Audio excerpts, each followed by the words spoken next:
Hello, everybody. House of Iris Vita Cruz is back with another episode of LGBT with Iris VC. I'm your beloved host, Mix Katsu, and in today's episode, we will be discussing queers and the internet. Now, isn't that exciting? There are so many things to talk about when it comes to queers and the internet, as the queer movement itself largely increased in population because of the internet. So many terms for different sexualities were coined and spread because of the internet, such as polysexual, omnisexual, abrosexual, and more. The internet also provided a safe space for all queer people to come together as one. However, in turn, it also made way for a community of homophobes and transphobes to unite and try to take down the queer movement. In retrospect, there are always upsides and downsides to everything. But because of how nuanced this topic is, don't you think we'll be in for an invigorating discussion with our guest today, listeners? And speaking of our guest, let me tell you about her. She is a student at the University of the Philippines, Manila, and is taking behavioral sciences. She is an avid and eloquent writer and artist who is an active advocate for queer rights and mental health. Please welcome to the floor, Mix Isabel Bautista. Come and introduce yourself, Mix Isa. Hello, I am Isabel Bautista, and I am a non-binary and gender fluid person.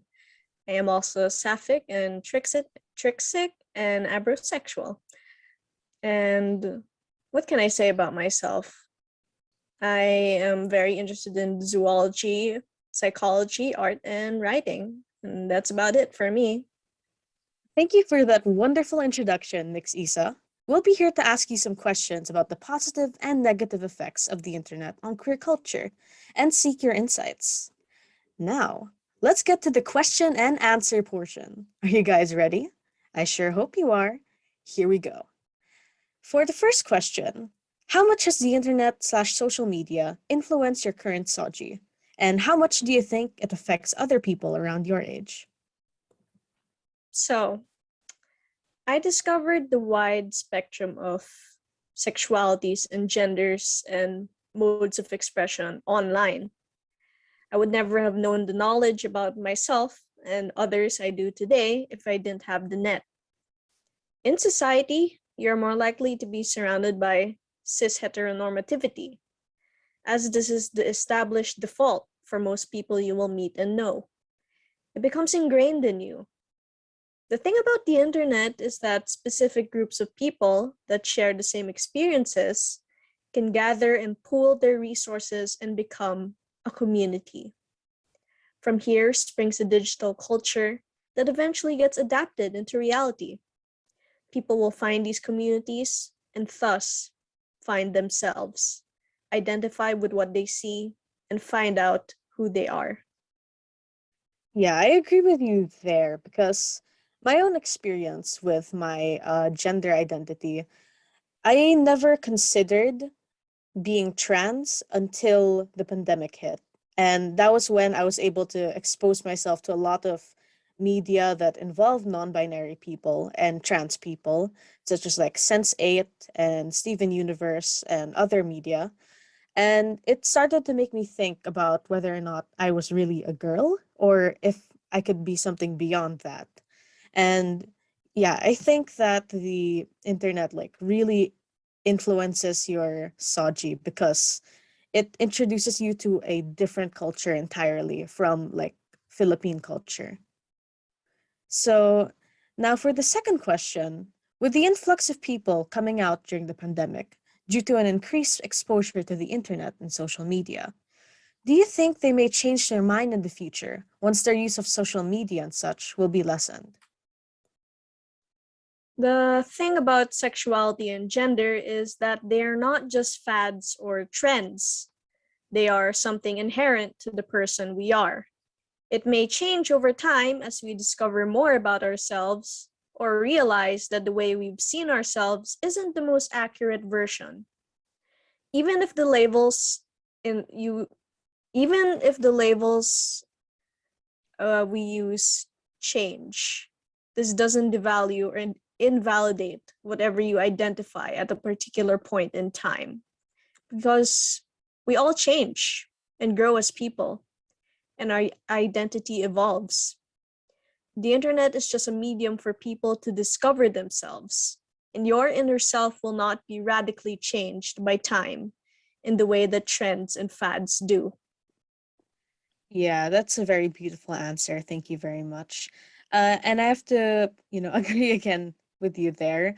And because I used to identify as bisexual when I was in grade seven. And that was mostly because I was surrounded by friends who were all sapphics. They were all avid women lovers. And I guess because of that, I felt pressured myself to pretend that I like women. But because of the pandemic and me being able to have the space and time to really figure out myself, I was able to figure out, well, first of all, I'm not a girl. And second of all, I'm not obligated to like women just because my friends do. And so now I identify as Achillean or Vincian, which means I'm only really into men or non binary people. So, next question. Do you think cisgender heterosexual allies deserve to have a flag or to be a part of the LGBTQIA plus community? Why or why not? Flags symbolize community. It is not bad to have a flag that signifies the group of people that at least do the bare minimum of accepting and supporting the LGBT community. It is important, though, to draw the line between our LGBT community and the cisgender straight people. What ties the LGBT community together, aside from our shared experiences, is the shared discrimination and alienation from society. Allies do not experience this, therefore, they are not part of the LGBT community. I see. So, basically, what you're saying is that because allies don't experience the discrimination that we do, they don't necessarily, uh, they don't necessarily have a place in the community, but they still deserve their own flag so that they can show their support and uh, have their own identity as allies. So, yeah, next. And so, for our last question, do you think the voices of actual LGBTQIA plus members get drowned out by the voices of misguided allies on the internet? And if so, how do we solve this issue? It's uh, it's something that not only LGBT people experience, but also it's a cultural thing. People think that they're doing a good thing by speaking in in favor of uh,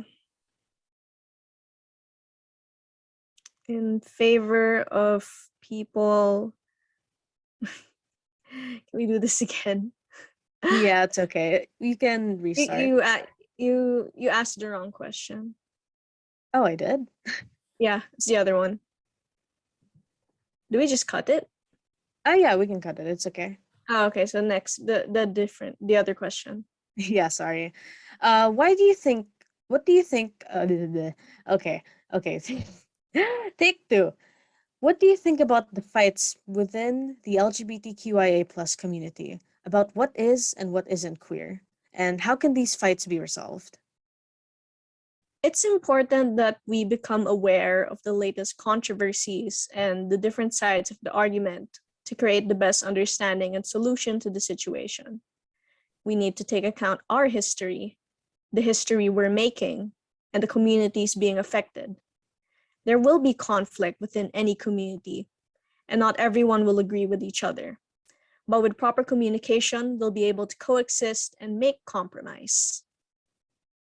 That's very true. Like, there are a lot of different arguments within the community which can actually, like, uh, cause a divide. And it's really sad to see that sometimes, such as, like, for example, whether bisexual people in straight passing relationships deserve to be part of the LGBT community, and, like, for, let's say, straight asexual or aromantic people, like, are they part of the community as well? And, well, the answer is yes, obviously.